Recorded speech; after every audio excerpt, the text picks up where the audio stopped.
Council meeting, Secretary General Ban Ki-moon is going to brief the Security Council on the situation in Libya. We know that countries, the 15 members of the Security Council have been talking with each other, speaking with each other about potential wording of a resolution. Now, we know tomorrow that resolution, a draft of that resolution, is not going to be tabled, but we know that discussions have been going on the sidelines of the Security Council. So tomorrow it appears as though they're getting more information, hopefully on-the-ground information, from the Secretary General, and then that'll take it a step further toward a resolution. We're also hearing, this isn't confirmed yet, that it might be a Chapter 7 resolution, and that is the power. That gives the Security Council power to use military to calm a situation down that is like the situation in Libya that could have global, regional ramifications. So it could be, we're hearing, a Chapter 7 resolution. Again, that's not going to be voted on or even floated tomorrow, but tomorrow's meeting at 3 p.m. here at the headquarters of the United Nations will be a step closer to that. So does that sound like a no-fly zone or something else then? We're not sure. I mean, that would definitely fall under a no-fly zone, would fall under a Chapter 7 resolution, but also other military means, blockades,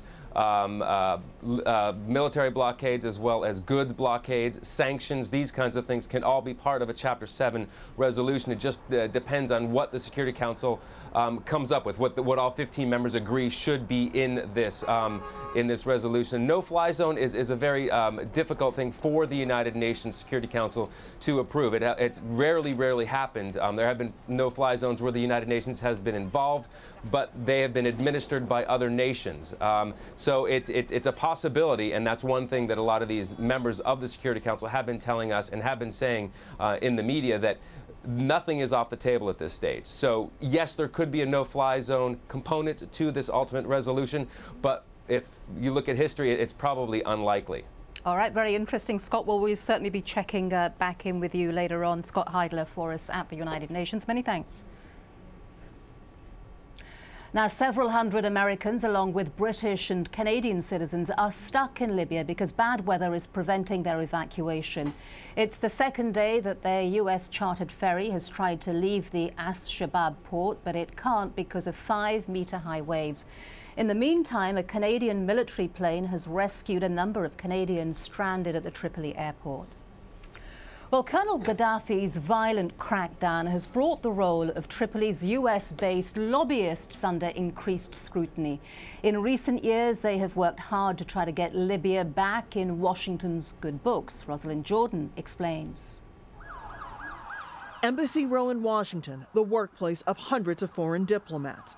But they're not the only ones who represent countries. There are also lobbyists, such as Rhonda Fahmy Udon. She used to represent Libya. From Libya's perspective, they wanted to be removed from the terrorism list. Libya was removed from the list in 2006, which meant Tripoli could now access U.S. technology and military equipment. Then there are those lobbyists who are unofficial, often former senior administration officials, such as Richard Pearl, who press reports say met with Gaddafi twice and then briefed then Vice President Dick Cheney about the meetings. After a period of isolation. Another person who took part in a televised forum designed to show that Gaddafi had renounced his previous decades of anti-West hostility, the AlJazeera English host and interviewer David Frost. Libya has spent several $1 million on lobbying contracts since 2004, but Tripoli's investment did not fully pay off, in essence because it undercut its own image of a Western-friendly regime. The hero's welcome given to Lockerbie bomber Abdel Basset al-Megrahi outraged many Americans and caused one Washington lobbying firm to cancel its contract in protest. And after Saif al-Islam Gaddafi condemned the protesters, an American professor quit the board of the human rights group that Saif runs. Rhonda Fahmy Udon ended her firm's deal with Libya in 2007. What does she think of the violence now taking place in the country she once represented? It is a disgrace, and it is absolutely more than unacceptable. It's horrible what's going on over there now. But I must say that The United States certainly had its dealings with Colonel Gaddafi over the years. And as I said, it was the U.S. government that made the decision, and the strategic decision at the time, to not push for regime change. And I suppose we could have, but I think that the deal with giving up his WMDs probably wouldn't have gone through. And so you would have had a situation right now where he's not only killing and murdering his own people, he would have had WMDs in his hands right now. A chilling prospect at a time when the international community is trying to respond to a situation spiraling out of control.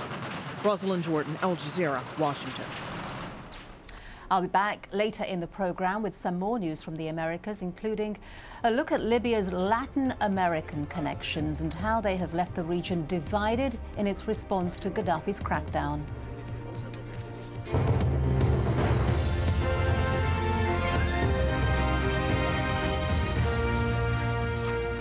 Well, as the crisis in Libya has been unfolding, it's become clear that the government's perspective on the unrest is very different to that of the people on the ground.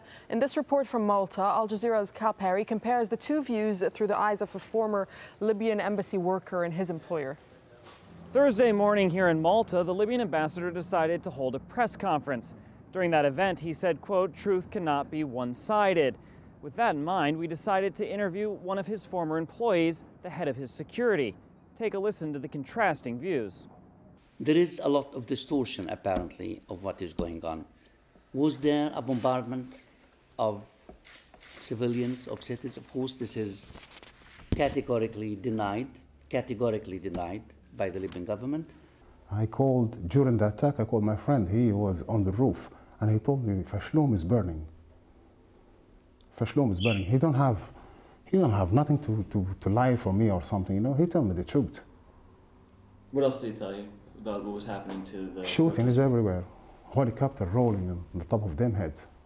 Khalid Al-Ashtar, the head of security at the embassy, decided to leave his post early this week amid mounting protests outside the embassy. It was a normal day. I was working. Just opened the door for the ambassador, and I told him the current is coming, the flood is coming. And he looked at me and he told me, yes, indeed. And he went in, and then the demonstration started to come, people started to come, and they started shouting, and I couldn't take it anymore, because I watched the news, what's happened to my people at home, you know. They're killing them. I understand what's happening in Tripoli or Libya or Benghazi or anywhere, you know. You can't take it. I can't take it, you understand. What Libya needs at the moment is stability. What Libya needs at the moment is national reconciliation. No, we need some reaction faster.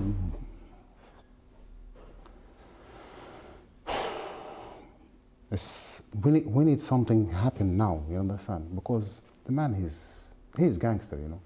Khalid watches the news, trying to get the latest information, but knows what he sees is not always the full picture. Truth can never be one-sided. Truth can never be one-sided. Always read between the lines. If he says something, just look between the lines, you see the truth. Well, there's plenty of new video coming out of Libya, and after the break, we'll take a look at those. That's coming up, as well as what's being said online with our web desk, and we'll be live in New Zealand to find out how rescue efforts are going following the devastating earthquake in Christchurch.